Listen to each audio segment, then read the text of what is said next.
I never saw it coming. 7 years at Meridian Technology, and I thought I understood how things worked. I'd climbed from junior developer to project lead through late nights, missed weekends, and the kind of dedication that made my partner question my priorities. The Cambridge office had become my second home. I knew which conference room had the best acoustics for client calls, which coffee machine broke down every other Tuesday, and which window seat caught the perfect amount of morning light for coding sessions. When Morgan arrived as our new director of operations 3 months ago, something shifted. Her corporate efficiency brought a chill to our once collaborative atmosphere. She spoke of streamlining processes and optimizing human resources, phrases that made my colleagues and me exchange worried glances during all-hands meetings. "It's just corporate speak," I assured the team over drinks at the Elephant and Castle pub after particularly tense presentations. "Every new director needs to make their mark. Remember when Davies came in and insisted we all use that terrible project management software for 2 months before quietly letting it die?" They'd laugh, but I could see the uncertainty lingering in their eyes. I dismissed it. I was leading our most profitable client project. Surely that counted for something. Tuesday started like any other day. I grabbed coffee from Hardee's on the corner, nodded to Priya at reception, and settled in for my morning code review. The email from HR arrived at 9:17 a.m. Meeting requested. 10 a.m., conference room C. No agenda, no explanation. Still, I didn't worry. Probably another discussion about the client's expanded requirements. I walked into conference room C at precisely 10 a.m. to find Morgan sitting next to Raj from HR, both with expressions as neutral as blank screens. A folder sat between them on the polished table. "Please, sit down," Morgan said, her voice stripped of inflection. Raj cleared his throat. "In light of recent organizational restructuring, we're implementing several strategic changes across departments." The words washed over me in corporate waves. Redundancy. Package. Immediate effect. 2 weeks severance. My security access would be revoked by noon. Someone would accompany me to clear my desk. "But the Westwood project," I managed to say, my voice sounding distant even to my own ears. "We're 3 weeks from delivery." "I've been leading that team for—" "Nathaniel will be taking over," Morgan interrupted. "He's been briefed on the transition." Nathaniel, my junior developer, the one I'd spent countless hours mentoring, explaining complex coding architectures while sharing takeaway dinners in the office. "This isn't performance-related," Raj added, as if that would somehow soften the blow. "We're eliminating several positions as part of broader efficiency measures." I nodded mechanically, signed the papers placed before me, and followed a security guard I'd greeted every morning for years back to my desk. He stood awkwardly by as I packed 7 years into a cardboard box. My team members averted their eyes from behind computer screens, everyone suddenly fascinated by their monitors. Only Janet from QA dared to approach, squeezing my arm briefly before returning to her station. Outside, Cambridge carried on as if nothing had happened. Students hurried across courtyards, tourists photographed ancient buildings, and the world continued turning while mine had stopped. I stood on the pavement, a box in my arms, no idea where to go in the middle of a Tuesday morning when I should have been debugging code. My phone buzzed. A text from Nathaniel. I had no idea. "I'm sorry."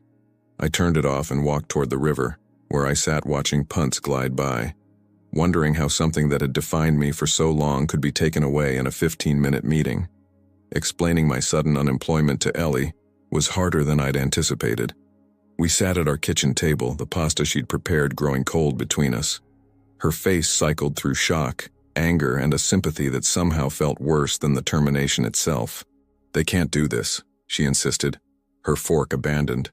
"Not after everything you've given them." "Apparently they can," I replied, pouring another glass of wine. "Morgan's been planning this since she arrived. I was just too blind to see it." The days that followed blurred together. I'd wake up at 6:30 a.m. out of habit, reach for my laptop, then remember there were no urgent emails to check, no morning stand-ups to lead. Ellie would watch me from the bedroom doorway, concern etched across her face before quietly leaving for her teaching job at St. Mary's Primary. Friends called and texted, their messages growing increasingly distant as I failed to respond. Former colleagues reached out with performative sympathy, their words hollow with relief that they'd been spared. Only Janet kept in regular contact, her messages delivering office updates I didn't ask for but secretly craved. "They've pushed back the Westwood deadline," she texted one evening. "Nathaniel's struggling with the authentication module. Morgan's on the warpath." I should have felt vindicated, but satisfaction never came. Instead, I found myself mentally troubleshooting problems that were no longer mine to solve. 7 years of institutional knowledge now worthless, like obsolete code that no one remembered to deprecate. My LinkedIn profile became a digital shrine to a career suddenly interrupted. Recruiters circled like well-intentioned vultures, promising opportunities that never quite materialized once they learned the circumstances of my departure. Organizational restructuring carried unspoken questions about what I'd done wrong, regardless of how many times Raj had insisted it wasn't performance-related. 2 weeks into unemployment, I found myself at the Cambridge Central Library, ostensibly to use their resources for job hunting. Instead, I spent hours researching Morgan's background, her rapid career trajectory through 3 tech companies, each time leaving a wake of streamlined departments. The pattern was obvious in hindsight. Arrive, identify experienced staff with institutional knowledge, replace them with cheaper junior talent, claim efficiency savings, move on to the next company with a promotion bolstering her CV. I was halfway through drafting a detailed expose to the Meridian board when I stopped myself, fingers hovering over the keyboard. What was I doing? Would this change anything? Would it bring my job back or simply confirm I was exactly the bitter ex-employee she'd likely painted me as? I deleted the draft and closed my laptop.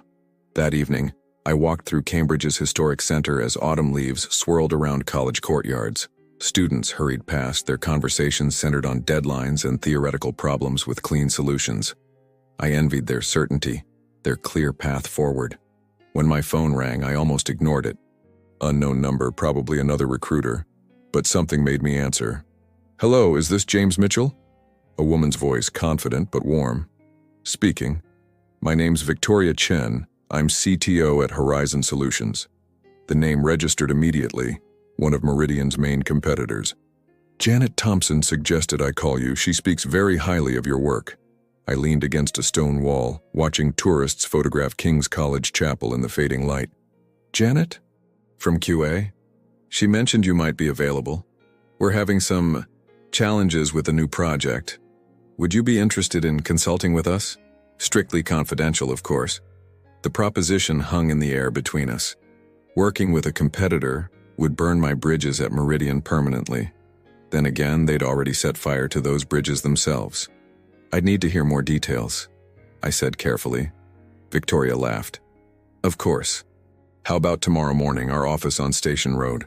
9 o'clock? I think you'll find our problem very familiar." As I hung up, a student cycling past rang his bell impatiently. I stepped aside, suddenly aware I'd been standing still while the world continued moving around me. Perhaps it was time I started moving too. Horizon Solutions occupied the 3rd floor of a gleaming glass building near Cambridge Station, all sleek furnishings and motivational phrases stenciled on walls. Victoria Chen met me in reception, her handshake firm, her assessment of me barely concealed behind professional courtesy. "Thanks for coming," she said, leading me through an open-plan office. "Our situation has become somewhat urgent." In a glass-walled meeting room, she revealed the truth. Horizon had won the contract for TechCorp's new financial platform, a client Meridian had been courting for months. Victoria pulled up technical specifications on a large screen. "The problem is we're missing something. The authentication system keeps failing integration tests and we can't figure out why." I recognized the architecture immediately. It was nearly identical to what I'd designed for the Westwood project, with a few cosmetic differences. "You've been given incomplete specifications," I said, pointing to a missing dependency in their diagram. Victoria's eyes narrowed. Nathaniel Bryant provided these specs. He assured us they were complete. The realization hit us simultaneously. Nathaniel had taken my work, sold it to Horizon, but either deliberately sabotaged the implementation or simply didn't understand the system well enough to recreate it properly. "You know how to fix this?" Victoria asked, though it wasn't really a question. "I designed the original architecture," I replied, careful not to claim ownership of proprietary Meridian code. "I understand how these systems should interact." She studied me, calculating. We need this fixed yesterday. What are your terms? The question caught me off guard. At Meridian, I'd accepted whatever was offered, grateful for the opportunity. Now, I found myself in possession of something valuable. Knowledge that couldn't be downloaded from a shared drive or extracted in an exit interview. 3 months contract at twice my previous salary, I heard myself say, plus a review for permanent position after project completion, and complete creative control over the implementation. Victoria didn't even blink. Done. Can you start now? That afternoon, I worked until my eyes burned, rebuilding the authentication system from memory. It felt strangely liberating to recreate my own work, improving it where the original had been compromised by Meridian's timelines. By evening, I had a working prototype. As days passed, I discovered more gaps in what Nathaniel had provided. Security protocols missing crucial elements, database structures without proper indexing, API endpoints vulnerable to basic attacks. Either he'd intentionally sabotaged the handover, or Morgan had dramatically overestimated his capabilities when replacing me. Janet's texts continued, each one more alarming than the last. Westwood implementation is falling apart. Clients threatening to pull out. Morgan blaming the development team, but everyone knows Nathaniel's drowning. I felt no satisfaction in their struggles, only a hollow acknowledgement that experience couldn't be replaced by cost-cutting. While I rebuilt systems at Horizon, my former team was failing without the institutional knowledge I'd tried to document but had mostly carried in my head. 3 weeks into my contract, Victoria called me to her office. "Impressive work," she said, gesturing to project dashboards showing green status indicators across all modules. "The client is extremely pleased." I nodded, unsure where this was heading. "There's another matter," she continued, sliding a tablet across her desk. It displayed an email from Meridian, specifically from Morgan, formally accusing Horizon of corporate espionage and intellectual property theft. My stomach dropped. "I haven't used any proprietary code," I insisted. "Everything I've implemented." Victoria raised her hand, stopping me. "We know. Our legal team has already reviewed your work. It's structurally similar but entirely original implementation. They're desperate, trying to explain why their project is failing while ours is succeeding with the same client. What happens now?" She smiled, the expression reminding me of a chess player seeing checkmate several moves ahead. "Now, we make them an offer. Their project is failing, their client is unhappy, and we have you. I think it's time to discuss an acquisition." "Acquisition? You want to buy Meridian?" "Just their client services division," Victoria clarified. "The part that's bleeding talent and failing to deliver. The part you built." The implications washed over me. Morgan's cost-cutting had devalued the company to the point where a competitor could swoop in and purchase it at a discount. And here I was, positioned at the center of the storm with more leverage than I'd ever imagined possible. "What role would I play in this?" I asked carefully. "Well," Victoria leaned back in her chair, "we'll need someone to lead the transition. Someone who understands both companies and has the technical expertise to merge the projects. Someone the Meridian team would respect." Outside her office window, Cambridge sprawled in autumn sunshine, the same view I'd lost weeks ago. But this time I wasn't watching from the sidelines. I was being invited back into the game on entirely different terms. The Meridian office looked exactly as I'd left it, yet everything had changed. I walked through the security doors beside Victoria, my new Horizon access card clipped to my belt, an odd counterpoint to the familiar surroundings. Employees glanced up from monitors, recognition sparking followed by confusion. Some nodded awkwardly. Others quickly looked away. Victoria and I were ushered into the main conference room where Morgan sat flanked by Meridian's CEO, Richard Bennett, and 2 men in expensive suits I didn't recognize. "James," Richard said, rising to shake my hand with unexpected warmth. "This is unexpected." Morgan remained seated, her expression a careful blank, but I caught the slight tightening around her eyes as she registered my presence. "Let's get to the point," Victoria said as we settled. "Horizon Solutions is prepared to acquire Meridian's client services division, including all associated contracts and intellectual property. Our offer is fair, considering recent performance issues." One of the suited men, introduced as Meridian's legal counsel, leaned forward. And what exactly is Mr. Mitchell's role in this arrangement? James will oversee the transition, Victoria replied smoothly. His unique understanding of both companies makes him ideally qualified to ensure continuity for affected clients. Morgan finally spoke, her voice tight. This feels suspiciously like corporate sabotage. First our lead developer leaves, then our competitor conveniently offers to buy our struggling division. I met her gaze evenly. I was made redundant in an organizational restructuring. Your words, not mine. Richard cleared his throat. Regardless of how we arrived here, we need to consider the offer on its merits. The Westwood project is 6 weeks behind schedule. TechCorp is threatening to terminate their contract entirely. Victoria smiled. Meanwhile, our implementation is ahead of schedule. The client is delighted. The meeting continued for hours, financial details discussed, transition timelines debated. I spoke only when technical questions arose, explaining how projects could be migrated, teams integrated.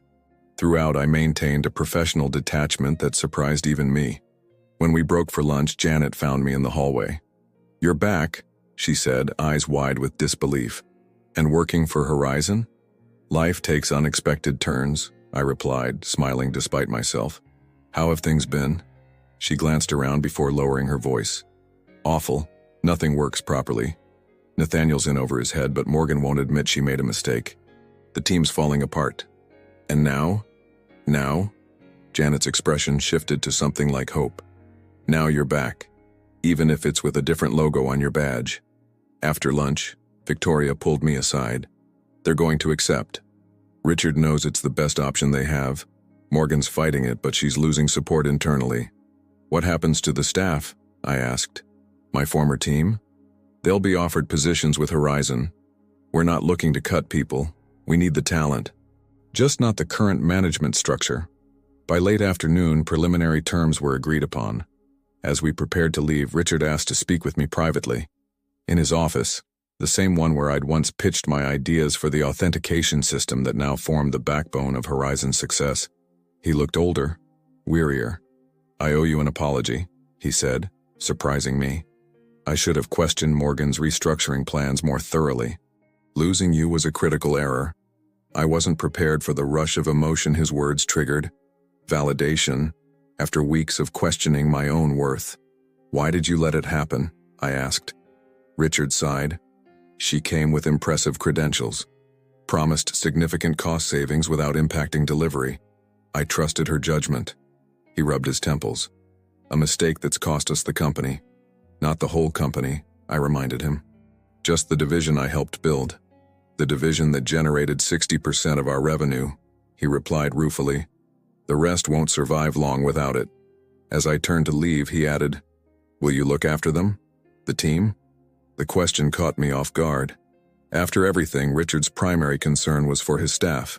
It reminded me why I'd once been proud to work for him. "I will," I promised. Outside, Cambridge was bathed in late afternoon light. Victoria waited by a taxi, triumphant but tactful enough not to show it. As we pulled away from the building that had defined 7 years of my life, I felt neither vindication nor regret, but something more complex, the weight of responsibility for what would come next. My phone buzzed with a message from Ellie. "How did it go?" I typed my reply carefully.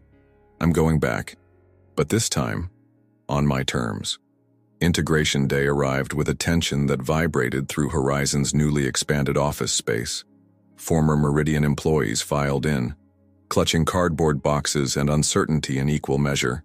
I stood near the entrance, greeting each familiar face, watching relief replace apprehension as they realized I wasn't just present, but somehow in charge.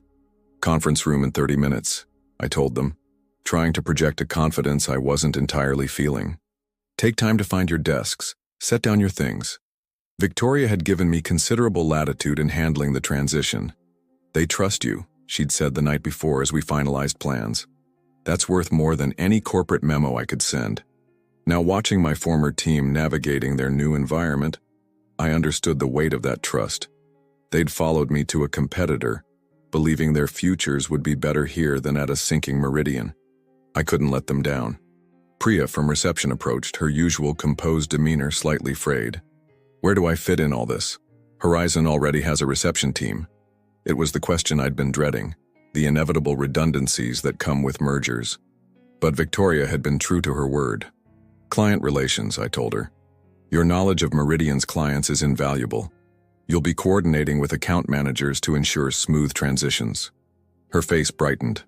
A promotion? Complete with salary adjustment, I confirmed, feeling a small victory in her smile. Not every conversation went as smoothly. In the break room, I found Nathaniel alone, staring into a coffee cup as if it held answers. I didn't expect to see you here, I said truthfully. He looked up, shadows under his eyes, evidence of weeks of struggle. Didn't think they'd want me after everything. The authentication failures weren't entirely your fault, I allowed, choosing my words carefully.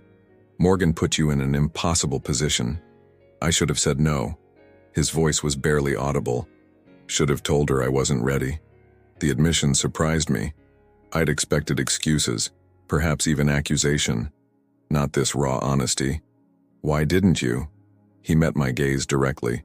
Same reason you worked 7 years without complaint. Afraid of losing the opportunity. Afraid of looking weak. A bitter laugh escaped him. And look how that turned out. Something shifted between us in that moment. Not forgiveness exactly, but understanding. We'd both been pieces in a game played by others, making the best moves we could with limited information. You have skills, Nathaniel. Just not the experience yet. That comes with time. If they keep me that long. They will, I assured him, making a mental note to speak with Victoria. But you'll be reporting to Janet now. She's heading up QA and integration testing. His eyebrows shot up. Janet got promoted? Everyone's getting reassigned based on demonstrated competencies, not previous titles. I couldn't keep a small note of satisfaction from my voice. Merit over politics. Novel concept, isn't it? The conference room filled quickly, former rivals, now reluctant colleagues seated side by side.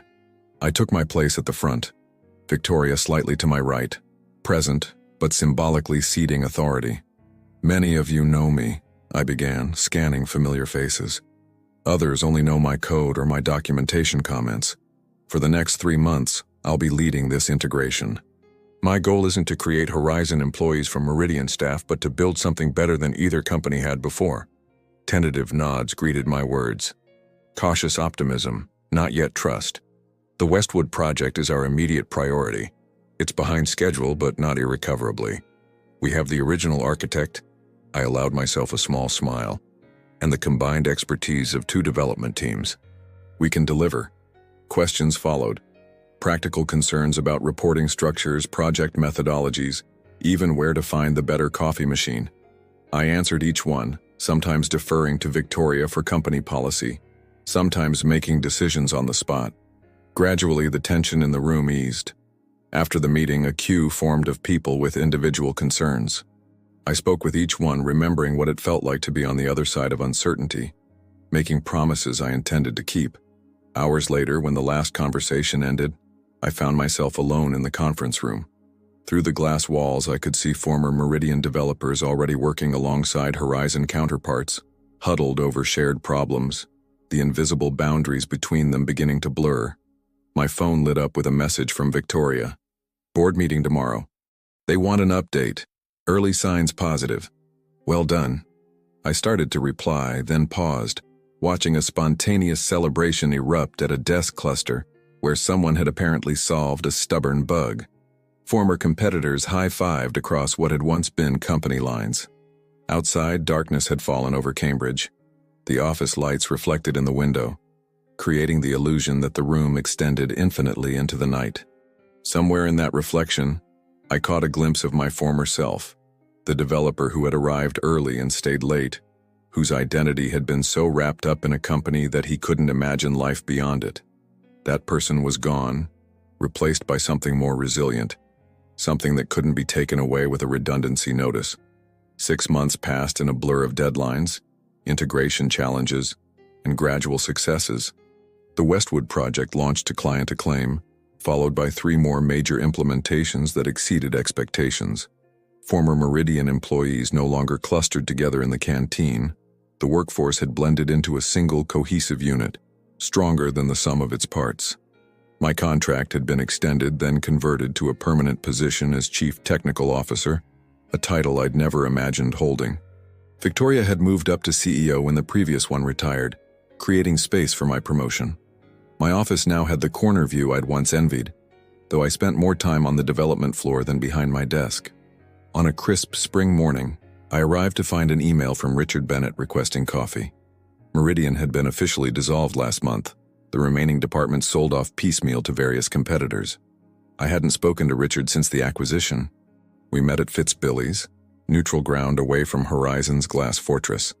Richard looked better than I expected, relaxed in casual clothes, the executive tension drained from his shoulders. "Retirement suits you," I observed as we claimed a quiet table. He laughed. "Semi-retirement, I'm consulting for startups now. Less stress, more interesting problems." He stirred his coffee thoughtfully. "How's the integration going?" "Completed ahead of schedule. The team's solid. We're expanding again next quarter." Richard nodded, unsurprised. "And Morgan?" The question caught me off guard. I hadn't thought about Morgan in months. Last I heard, she'd moved to a fintech company in London. Same playbook, promising dramatic cost savings through restructuring. Some people never learn. Richard sighed. "I did, though. Too late for Meridian, but perhaps not for others." He placed a business card on the table. "I'm on the board of 3 startups now, all with promising tech but inexperienced leadership. They could use someone with your perspective." I studied the card. "I'm not looking to leave Horizon. Not as an employee," he clarified. "As an advisor, someone who can spot the warning signs before another Morgan dismantles something valuable." A self-deprecating smile crossed his face. Someone who might have saved Meridian, had I been willing to listen. The offer was unexpected but intriguing. "I'll think about it," I promised, pocketing the card. As we parted outside, Richard hesitated. "I never asked. Why did you save the team? After how Meridian treated you, you could have let it all collapse." The question had been asked before, by Victoria, by Ellie, even by former teammates in quiet moments of reflection. I'd never found a satisfying answer. "It wasn't about saving or punishing Meridian," I said finally. "It was about protecting what we'd built together. The knowledge, the relationships, the trust. Those things have value beyond corporate structures." Richard nodded slowly.